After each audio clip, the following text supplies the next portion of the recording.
question 5 is how do we attract the audience with our film? So the first one, I guess the main thing is the location. Obviously, like most of the films set in London, so that's an iconic location. That's probably a main factor to why we attract them. And a lot of the audience can relate to a lot of the places in London. I think they've probably visited stuff like the London Eye, so they can relate to that quite easily. Yeah. More involved in our video. Yeah. Okay. So the first part you see black screen. Black screen.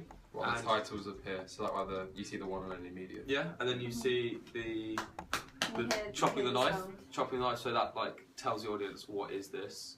That just marks. Well, I think like the chopping is quite unique as well because they're like, well, I don't know, they're trying to instantly think like, trying to instantly think like what could happen, and then suddenly they might be thinking, oh, they're chopping up wood or something, but then as soon as like the next shot appears, they're chopping up bones. So it's quite that's like more than that.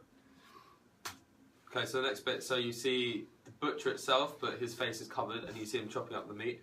So the next bit where we attract the audience is when he turns up the radio. The reason it attracts the audience is because it's partly because you can't see his face, it's building suspicion as like why he'd be interested to hear exactly what they're talking about, I guess. So it's mainly that what part, especially for this bit when he's not even started hearing it yet, why is that so significant to him? And you still don't see any like emotion or shot of his face. The fact that he's being cut. Yeah, the fact that he like just instantly stops cutting and wants to hear about a murder, you're instantly thinking like, well, why? Like, meat cutting gets more vigorous. So a normal butcher wouldn't be using wouldn't be cutting meat vigorously, and doing it more precisely. Yeah, and you wouldn't be selling meat by the look of that kind of thing. And that's shown furthermore through the over-the-shoulder shot, which follows on. And then like you did this on purpose. You did like a quick zoom in, zoom out. So it's like to emphasise like how like vigorous the cutting is as well. So that's... And the sound in the background of the radio suggests just links more. Links everything in together. I think so it integrates together. Sorry. Yeah, cutting like a butcher stuff, it's quite like an ordinary task thing, like just that you have in your locals. But as soon as the radio gets put with it, it starts drawing links for the audience to start putting together. That involves them because they're like trying to. Yeah, because it's talking about a murder and stuff, and the audience starts getting suspicious about what the meat actually is and what it represents. What relation it's when the next bit with like the close up on the meat, you see him sharpening the knife. It said he'd been stabbed, placed in a sports holdall, then into his bath. And you see like in shot, you see like a variety of knives. So like the audience are instantly thinking like, is this the butcher who committed the crime, or and they're like constantly trying to think. But you see the customer leaving the butcher's, and this is the first time where black and white effect is introduced. So that also attracts the audience because the bag is bright red.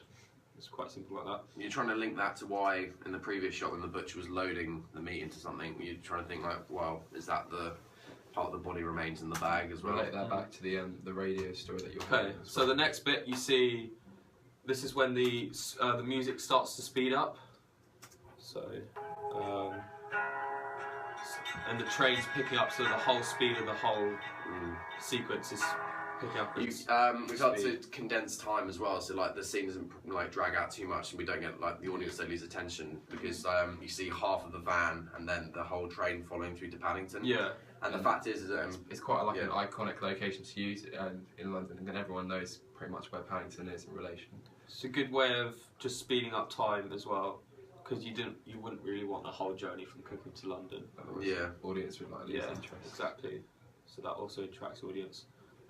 Next bit. When she goes up to the boards looking at the train times and she's on the phone, the audience are trying to disengage them because they're trying to think like, well, is she going to find the next courier? Are we going to see the next courier? Why is she on the phone? Is she talking to her connection? So it's like we're all building up their suspicions like continually. And do you want to talk about the paranoia bit? Yeah, and like walking through the tube, you see her just see me looking around and stuff, and like her pace is quite quickened as well, so it increases the sense of paranoia and suspicion. Okay, and then it goes into the third courier who's walking down the steps in the tube station. So that just also links the connection between these couriers as well, which also cuts back to the reason why she was on the phone before. Yeah. So this is probably our most favourite shot out of all of them. This is when Connor's going It's your favourite. Through the tube. well, it's mine, but I think it's Connor's as well. And then it's exchanged. We had, when everything was in colour and we made the rough cut, we had a lot of different colours of different bags, and you know, the red bag wasn't as prominent. But now that we have the colour splashing, we can actually, like, the audience are always trying to spot that one red bag, and that's like involving them more because they're always trying to see where is it going, you know, because they're It's like one, especially in this shot because it's quite subtle. So if you don't look like that close, you may not even realise the bag's actually gone through the shot again. So I think the colour splashing helps to reinstate the fact that it's really important and we need to focus on it. And just to link the transition from this shot to the next shot, you see him walking almost onto the train. Yeah. So as he's walking, That's him walking onto the train, but then it changes and person. speeds up the time as well. Yeah. So now it's changed person straight If away. you didn't have colour splash when he's getting on the train, You wouldn't see it, wouldn't have seen the You would bag. just see the red doors. When it's the train's going past really fast, it's like it's a bit chaotic as well. Okay. So when I think it's the fifth courier walks out of the doors, you see like a female walking up the top of the stairs. The fact is, like, this scene is quite prolonged because it's another iconic location, which is Piccadilly Circus, and a lot of people would know this.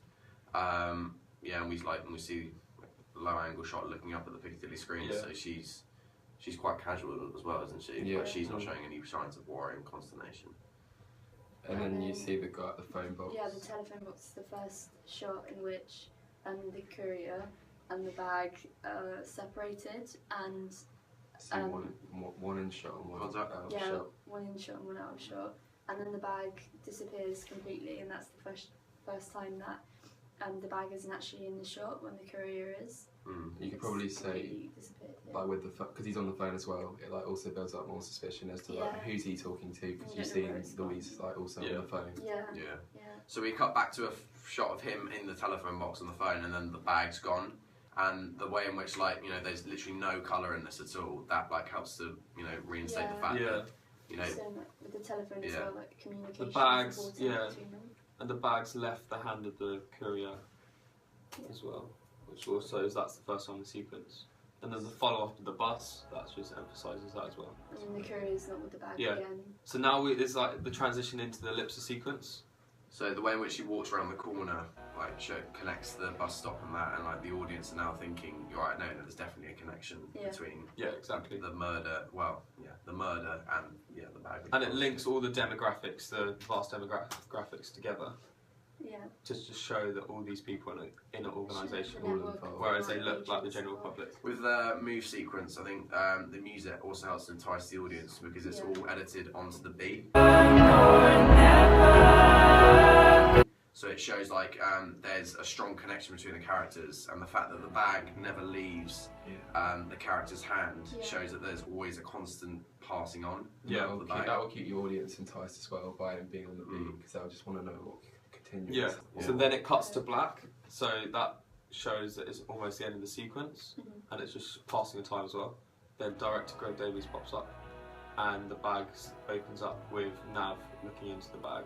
I think the audience are now seeing things from the bag's perspective, and still I think what we've been trying to do is like play a game with the audience, and the fact is that they've never seen anything to do what's inside of the bag, and the way in which you want to talk about the zipping up of the... Yeah, just before that though, this is like the first time we see the bag by itself in like an abandoned area, whereas like before, a few minutes before, you see the bag in like a big hot spot, and there's like loads of people around the bag.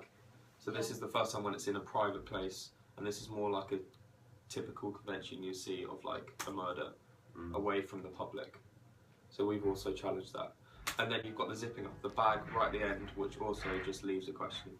Leaves it as on a well. cliffhanger. Yeah, almost like a cliffhanger. We've got our With titles. the title assisting that. Typing as so well, in the which voice. matches the start as well Yeah. of the automated. The fact that the audience has never seen anything inside the bag is kind of like, Yeah. you know, Exactly. leads them on a cliffhanger, and that's Exactly, yeah. Make them still what we've been like continue to watch. making them want to watch the whole time.